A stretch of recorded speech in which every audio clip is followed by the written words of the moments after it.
آپ ماشاءاللہ سے رائٹر بھی ہیں، لکھتے بھی رہے ہیں، اور ابھی بھی کسی ایک اخبار سے وابستہ ہیں، تو کچھ آپ نے کچھ نظم لکھی ہو اپنی، یا کچھ اشعار لکھے ہوں جو کہ آپ ہمارے دیکھنے اور سننے والوں کے گوش گزار کرنا چاہیں؟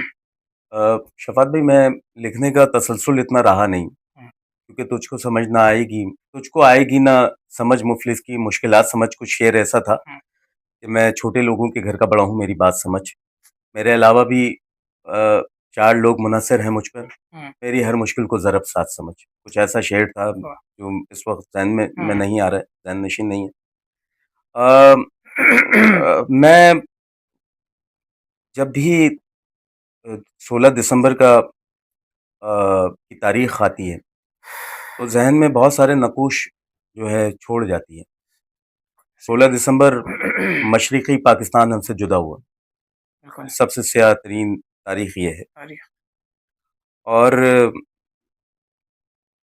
جو آپ کا سانحہ پشاور میں جو بچوں بہت کو تکلیف دے، بہت تکلیف. ایک اذیت ناک تاریخ ہے، تو ان کے لیے میں نے ایک کبھی لکھا تھا، 2015-16 کی بات ہے، کہ لکھتے ہوئے کئی ہاتھ تو کانپے ہوں گے، کئی لہجے لڑکھڑائے ہوں گے، کئی آنکھیں نم ہوئی ہوں گی، کئی دل بھی لرزے ہوں گے، کئی بچے یاد آئے ہوں گے. وہ اسکول جسے ظالموں نے قبرستان بنایا ہوگا، سیاہی کے بدلے خون میرے بچوں کا بہایا ہوگا. وہ بچے فریاد کرتے ہیں، ماں تم کو بہت یاد کرتے ہیں. اور وہ سسکتی بلکتی مائیں ہر سال دسمبر 16 کو کربلا مناتی ہوں گی.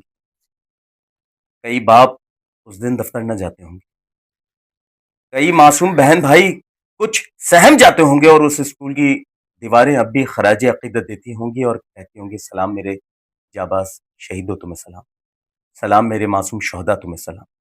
سلام تمہیں سلام.